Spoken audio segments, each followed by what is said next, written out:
What's going on YouTube? It's your boy Unknown Smug and I'm back at it with a brand new video.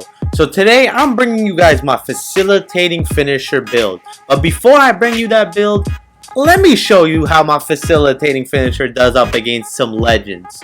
We got a legend playmaking glass cleaner in this gameplay, a two-way slash play, and a perimeter lockdown. Let's see if this facilitating finisher can go crazy. Keep in mind, this build is not even a 99 overall. It's 93 overall. And I have to say, out of all the builds I've been using, this is my favorite build to use because it's super fun to play with. As you can see, well, the only bad downfall of this build actually is the defensive end, because you don't get a lot of defensive badges the way I made it. However, there is a variation that gives you a lot of defensive badges. So you see me here, I just do a little rim run just so I can get some takeover, because right now at 93 overall, I'm 6'7", so I can't speed boost yet off rip. I need a little bit of takeover before I can speed boost. So I kind of just went for a little quick rim run there just so I can be able to speed boost and everything. And now you go and see I turn up in this gameplay against a legend. This perimeter lockdown thought he could guard me, but he was getting cooked with a 70. I had a 79 ball handle in this gameplay, and I'm not able to speed boost off rip. That's what's crazy. So like, my speed is pretty low. Plus, as you can see, I don't even have double Gatorade. This was one we was just playing around for fun in Pro-Am. I wasn't expecting to play a legend. But when I tell you this build is unstoppable on offense, you'll see why. It has an 85 driving dunk off rip, which gives you contact dunks at 6'7". Keep that in mind, at 6'7". Plus, I have a 63 three-pointer, which will go up to a 68. And I have a 79 ball handle, which will go up to an 84. How do you stop the ball? The driving dunk will go up to an 85. I mean 90, not 85. Driving dunk will go up to 90. So how do you stop that? Look, it's just dunks on everyone.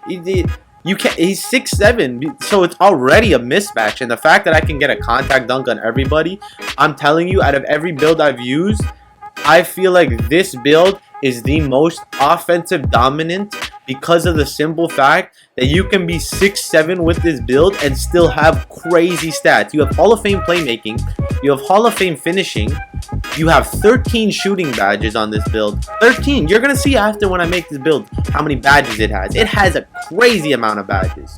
As you see me dot in the corner, green light. Come on, don't ever sleep on that corner. I got my boy Prophecy in the corner with the speed boost and paint beast. That'll green every single time, and my boy Cheese on the other end with a pure lockdown, 6'9" pure lock. Yes, consistent greens whenever I dot them. Now you're gonna see this build with its takeover.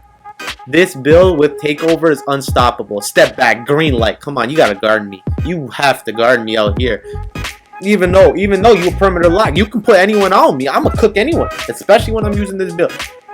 If you are looking to make a build that is just offensive dominant and you know how to time a jump shot, I'm telling you, this is the way to go. If you know how to shoot in this game, this is easily the most dominant build, because you can be super effective with it by shooting. As you basic one, green. Come on. Like, he literally cannot guard me right now. I'm 12 on his head, shooting 100%. What are you gonna do? What do you do to that? Because he's trying to guard me. But look, I drive to the paint and I can come back, snatch, easy green. I have a 63 three-pointer. I'm shooting off dribble like that. You know why? And the thing is, in this gameplay, I only had 6 of my 13 shooting badges, easy body. You're side by side, I'm gonna catch a body on you every single time. I had only 6 out of 13 shooting badges. So imagine that. I get another 7 shooting badges, and I get another +5 to my three-pointer when I actually hit 99. So like, imagine this build at 99, what it's doing. If it's doing this to comp right now, imagine this build at 99. I promise you, we was playing, that was my fault there because I ran away, but we was playing all day today with this lineup, and we must have maybe taken a whole 1 loss. But anyway, you guys can see the gameplay is coming to an end. So let me start to get into this build video and actually how you make this facilitating finisher rare build at shooting guard. So after experimenting, I decided to go with a shooting guard because of the fact that I didn't you get way more badges as shooting guard. However, I didn't want the slashing playmaker name because that's what you get at point guard and shooting guard when you go the lowest wingspan. So I kind of tweaked this build a little bit just so I can get the facilitating finisher name. So obviously it's the shooting guard. I did playmaking and slashing. Playmaking and slashing, not playmaking and defending. That wasn't even playmaking and slashing. Over here, up all at the top. And I went speed and vert actually instead of full speed. There's a reason for that. I kind of want the vert helps you get a lot more bodies when you're fully maxed out, and when you're 99 overall, you're gonna see boost off rip either way, so it doesn't matter. So for my build, what I did is I maxed out everything. I went all the way till you got 4 slashing. I maxed out 3-point shot. Went all the way till you got 25 playmaking, and I just upgraded lateral quickness, perimeter defense, and I went to 50 interior defense, and the rest I put towards block. So the reason I did this for my defense is because either way I'm only gonna have 1 defensive badge. So I kind of just spread it out over what I want and not what gets the most badge points. But now let me show you a different variation of this build where you have a lot of defensive badges. So instead of 24 finishing, you're now gonna have 21 finishing. Let me go all the way down right there. Then you're gonna have, instead of 25 playmaking, you're gonna have 22 playmaking. And max this out, max out your defensive rebound. You have four defensive badges now. So this is another way of making the build where you now have 4 defensive badges instead of 1, and it's a little better. So here's another way you can make it too. You go down on the standing dunk till you get 20 finishing badges. Throw all that there. You now have 6. So just off that there alone, you now have 6 defensive badges. You can even go like this, and now you got 7.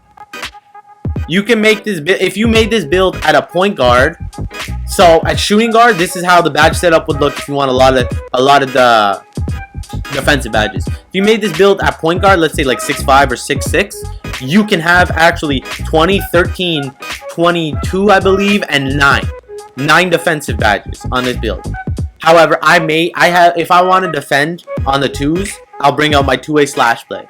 But this build I made purposely just so it can be just so offensive dominant, which is why I made it how I made it, where I maxed out the finishing like this, which why I made it like this essentially. And because now this build this way is so offensively dominant that I don't need. Although yeah, sure, I have only 1 defensive badge. I don't really care too much to have too many defensive badges on this build because of the fact that all I am doing is just running ISO on offense, and then on defense, if I'm playing 3s, I'm gonna have a lockdown worrying about guarding the 1. But on 2s, that's where it's a different story. But I am 6'7". I did Burley for my build actually. I am 6'7", as you can see, and lowest wingspan, lowest weight. And to make him facilitating finisher, you have to go to 1. You gotta have a 63 3-pointer. You cannot have a 64 3-pointer. It has to be 63, or you're not gonna get the facilitating finisher name. So this alone already, even with 1 defensive badge, I'm still gonna get contest because I'm 6'7". So that's kind of why my thought process to going with 1 defensive badge. I just wanted a build that just so offensively dominant. I didn't really care about defense on it because I have a bunch of builds that are good for defense. And obviously, we go with slashing takeover on the build because slashing takeover is way more overpowered than the other 2. And there you have it, boys. You have my facilitating finisher build. When I tell you this build is so offensively dominant, I have yet to get locked up with it.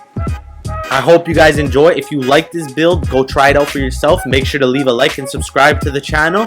Hope you guys enjoyed the video. I'll see you on Monday. I'm out.